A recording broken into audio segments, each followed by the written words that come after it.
this is an exact replica of, whose body is this?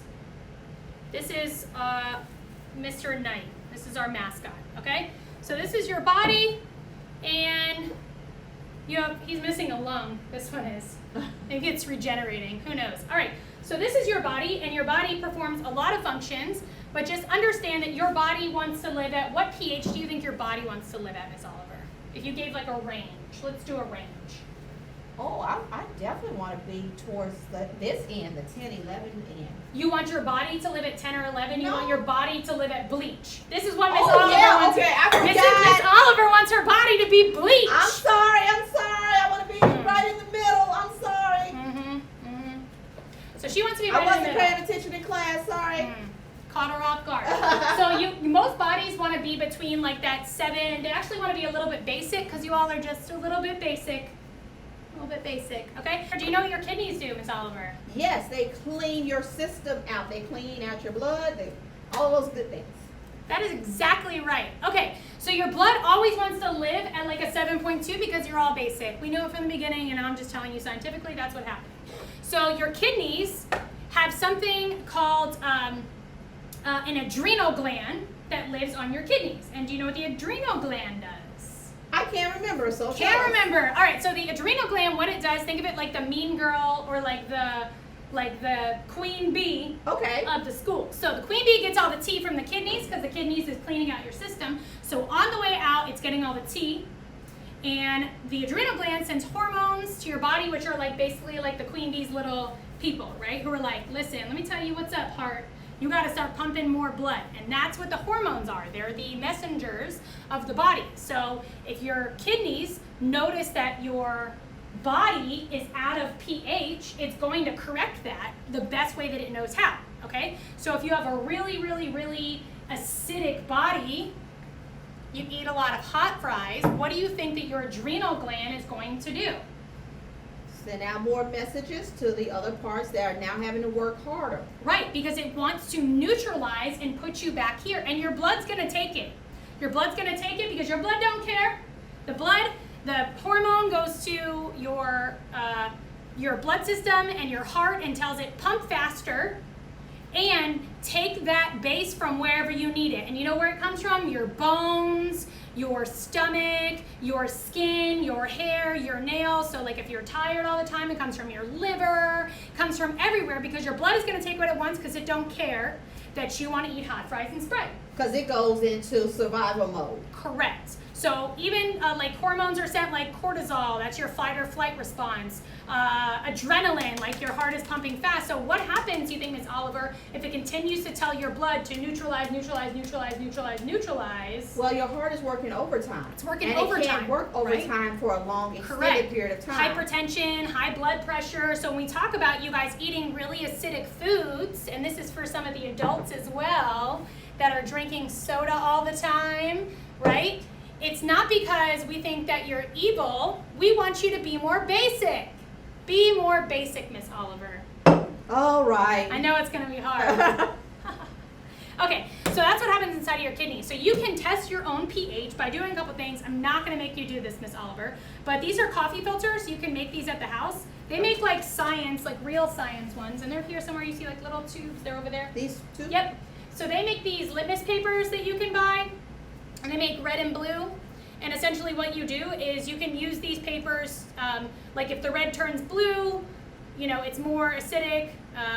If the blue turns red, like you can buy these from the store. You don't need to do that, Ms. Oliver, because you can make your own using coffee filters. So you can do the same thing. You can take this cabbage juice and you can soak coffee filters in the cabbage juice like I did here. And then you can do like a couple of them, and I would do one and make like a scale. So you can cut them into strips, you can cut them into circles, and do stuff that you know the pH of, right? Like, so do vinegar, do Sprite, do whatever, run it on this cycle so that when you do the pH of your body, you know what to match it to. Because it's hard sometimes to tell, like on a coffee filter, like is that blue, is that purple, is that pink? So what you can do, and we're gonna get into the really scientific part of this, is your saliva inside of your mouth. What do you think that would measure if we're measuring pH? Oh, acid. Acid, well not just acid, but your digestive system. So does your digestive system, is it really acidic? Is it really alkaline? Okay, and you know what to do to neutralize that, right? So you want to test your saliva in the morning before you eat or drink anything, especially like coffee, milk, any type of, like if you drink soda in the morning, creamer. Milk can sometimes be a neutralizer. Yep. So so you can make these coffee filters. You can test your saliva in the morning. You can also test it at night. The other thing that you can do, where is the other part? If I drink a lot of soda, where else is that? Oh, I'm not going there with you. You would go to the restroom a lot probably, or at all. So if you measure your urine, what that measures is your minerals, essentially, are they having what they need? Because everything's going to flow through the kidneys, right? So if I'm still really acidic on the output, right, you can do it in the morning and then in the evening. You can measure, and you can do this over a week, you can do this over a month, and what you want to do is try to get your pH back to neutral. So you can eat really neutralized foods. You can eat really basic foods in order to bring that acidicness down. So leave the spicy alone. Yep, leave the spicy alone. Leafy green vegetables. You want to eat things that are alkaline in order to balance out the acid. So alkaline, again, is a base. So if you're living over here, you do this litmus paper test, or you know that the inside of your body looks a lot like this, we want you to be more basic. So you want to eat things that are more here, and you can search on the internet for all sorts of alkaline foods to bring you back to that. All right, one more thing, Miss Oliver, before we go, and I know it'll be so sad. Okay, so the other thing that you can do is you can test your soil. And this is really cool because it's just a fun experiment that you can do at home. And I'm out of stuff, but we'll do one in here and we'll do one in here. Okay, so soil is really important because where does food come from, Miss Oliver? The soil, from the ground. From the ground. So what happens, do you think, if farmers didn't test their soil? Oh, then they would produce a bad product for us. They'd produce a bad product. Why do you think that would happen? Well, that would happen because they would have soil that is not neutral, does not allow it to grow without pesticides and things like that, which is the reason why some grocery stores sell organic versus regular. Right, so they would have to neutralize their soil in order to bring it back to the pH of like a 7, around there, okay?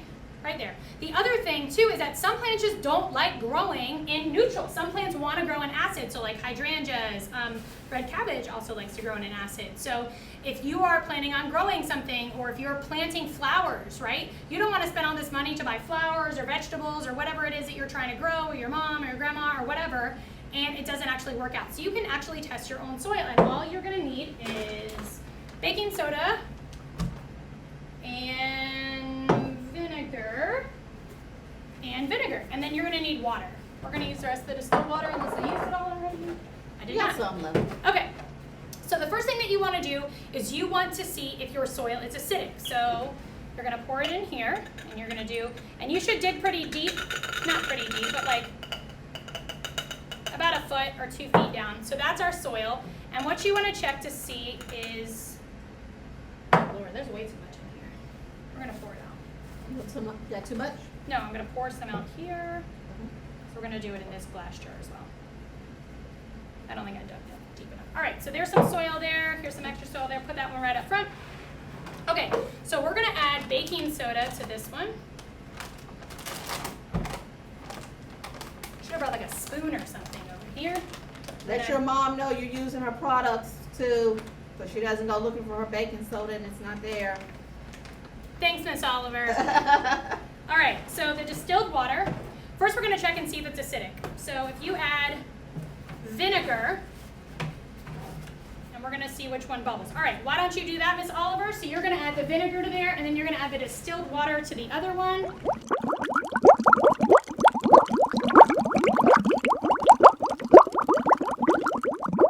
Are we seeing any fizzies? A little bit over here. Right, so we're not really seeing, this is the one with the baking soda. There's not really a lot of fizzies, but we are kind of seeing some in here. Right.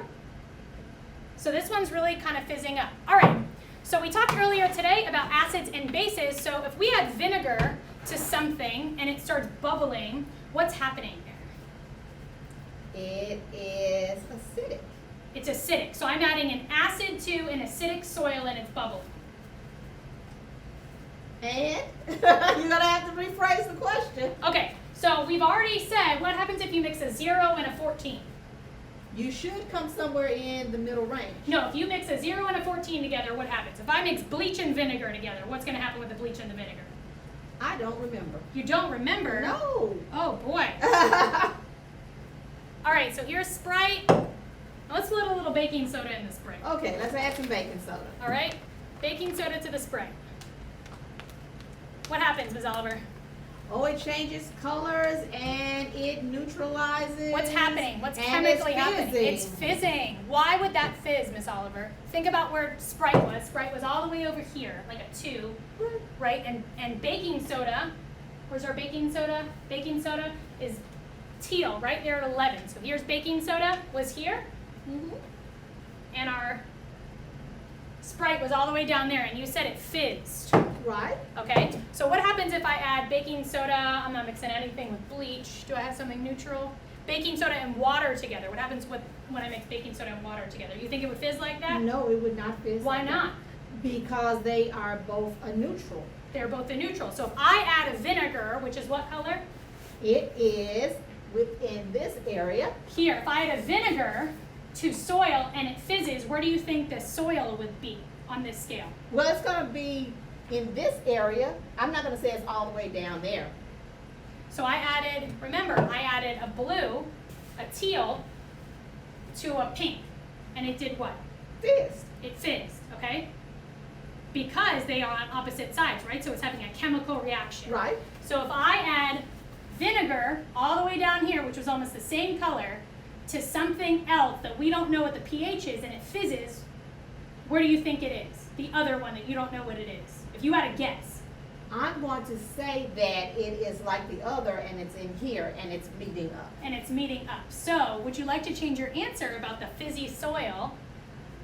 I'm mixing something that I don't know what the pH is with something that I do know what the pH is, and it's having a reaction where it bubbles.